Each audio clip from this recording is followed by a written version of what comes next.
এদিকে নদীর ধারে বাতাস বইছে আর এই পুচ্চুটাকে দেখেন, দুইজন, একজন র্যাকেট খেলা নিয়ে ব্যস্ত আর একজন বড়ই খাওয়া নিয়ে ব্যস্ত। গাছে এবার বড়ই ভালোই এসেছে, তো গাছটা আরো বড় হয়, কিন্তু কয় বছর ধরে গাছটা খুব একটা বড় হতে পারছে না, ওই যে বটের গাছের জন্য। তো হ্যালো এভরিওয়ান, কি অবস্থা সবার, কেমন আছেন? এই তো এখন হালকা হালকা রোদ উঠে গেছে, আর এখন যেহেতু শীতের দিন, তো আমরা একটু ছাদে রোদ পোহানোর জন্য এসেছি। তো এদিকে ওরা দুই ভাই বোন নদীর পাড়ের বাতাস খাচ্ছিল। তো দুপুরে আমরা রান্না করে খাওয়া দাওয়া করে বিকালবেলায় বের হয়ে গিয়েছিলাম একটু বাইরে। তো আমরা যাচ্ছিলাম আমার মায়ের বাসায়। তো রাস্তার ধারে এই যে ভাজা, তারপরে চটপটি, এগুলো দেখে একটু আপনার ভাইয়াকে বললাম যে আমার ভাজা খেতে খুব মন চাইছে। তো আবার আপনার ভাইয়া বলল ঠিক আছে তাহলে খাও। তো আমি এখানে নিয়েছিলাম ভাজা, যেটাকে আমাদের গ্রামে 12 ভাজা বলে। তো 12 ভাজা, তারপরে ঝালমুড়ি, এগুলো কিন্তু আসলে অনেক মজার, আমার তো খুব পছন্দ। আর রতন কাকুর ভাজা হলে তো কোনো কথাই নেই। আমি এখানে সেদ্ধ বুট মাখিয়ে নিয়েছিলাম আর ভাজা নিয়ে নিয়েছিলাম। আমার কিন্তু খুব ভালো লাগে। আমি ভাবছিলাম বড়ইয়ের আচারটা নিব, কিন্তু আসলে নেওয়া হয়নি, চটপটি খাবো তাই।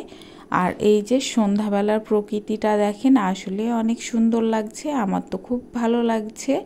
আসলে এইসব দিনগুলো আমার খুব ভালো লাগে। আর এখন এই যে সন্ধ্যা নেমে এসেছে, আর আমাদের নদীর পাড়ে এই যে এত সুন্দর সুন্দর খাবার নেমে গেছে।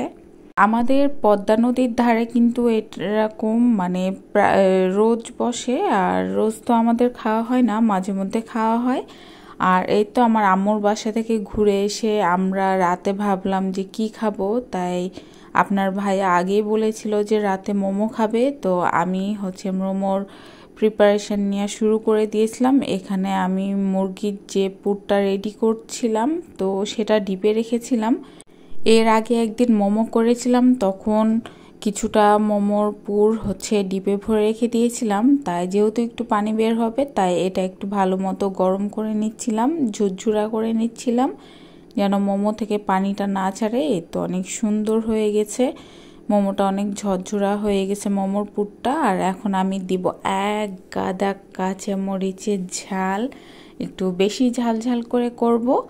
আর নিয়ে নিলাম পেঁয়াজ কুচি করা আমার আগে থেকেই ছিল। আর এই যে আমি লেচিগুলো কেটে নিয়েছি মোমোর জন্য। তো এখন এটা দিয়ে মাখানোর পালা। তো আমরা যেহেতু একটু বেশি ঝাল ঝাল করে খাবো, তাই অনেকগুলো কাঁচামরিচ দিয়েছিলাম। আর মুরগি যখন প্রসেসিং করছিলাম, সেখানেও কিন্তু গোলমরিচের গুঁড়া দেওয়া ছিল, তারপরে শুকনা মরিচের গুঁড়া দিয়েছিল। ঝাল একটু বেশি না হলে কেন জানি মোমোটা খেতে ভালো লাগে না।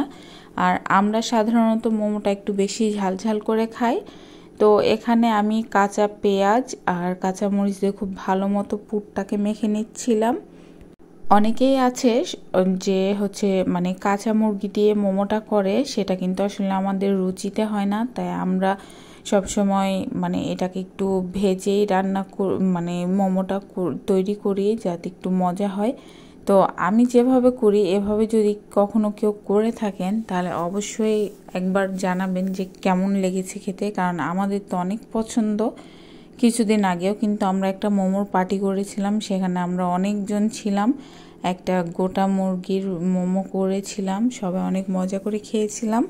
তো এই যে আমার মোমো অনেকগুলো প্রায় হয়ে গেছে, আর এইটা একটু বড় বড় করে আটা করে নিচ্ছি, বেলে নিচ্ছি। তো এদিকে রুটিটা এত বিরক্ত করছিল যে কি বলবো, একটুতেই শুধু লেগে যাচ্ছিল, কিন্তু পরেরগুলো কিন্তু অনেক সুন্দরভাবে হয়েছিল। আর এই মোমোর শিটটা যদি একটু মোটা রাখা যায়, তাহলে কিন্তু ভালো লাগে না। এটা যদি অনেক পাতলা করে বেলা যায়, তাহলে কিন্তু খুব মজা হয়।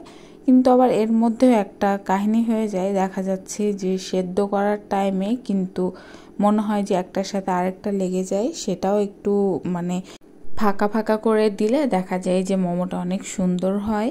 তো এই যে আমি আগে কিন্তু এই ঝাঁকাতে করেই মোমোটা বানাইতাম, কিন্তু তারপরে একদিন ভাবলাম যে এই ঝাঁকাতে না করে যদি মানে টিনের যে চালনিগুলো থাকে সেটাই করলে কিন্তু মনে হয় যে ভাবটা একটু বেশি লাগবে।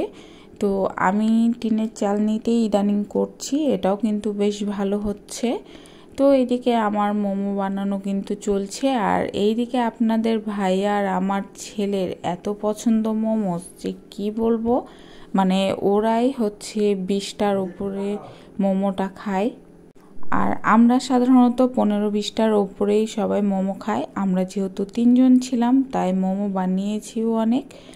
আর আমি কিন্তু পুরগুলো একেবারে ভর্তি করে করে দিচ্ছিলাম, আর এভাবে দিলে কিন্তু খুব ভালো লাগে। আর একটা সস করা ছিল, কিন্তু সসটা তো আপনাদেরকে দেখা হয়নি, পরবর্তীতে অবশ্যই দেখাবো। এই যে আমার এক ঝাঁক হয়ে গিয়েছে মোমো বানানো, খেতেও বেশ মজা হয়েছে। তো কেমন লাগলো আমার আজকের ভিডিওটা কমেন্ট করে জানাতে অবশ্যই ভুলবেন না। ফিরে আসবো আরও একটা নতুন ভিডিও নিয়ে। সেই পর্যন্ত সবাই সুস্থ থাকবেন, ভালো থাকবেন। আর আমার রেসিপিটা অবশ্যই একবার ট্রাই করে দেখবেন, এটা কিন্তু অনেক মজা হয়। সবাই সুস্থ থাকবেন, ভালো থাকবেন। আল্লাহ হাফেজ সবাইকে।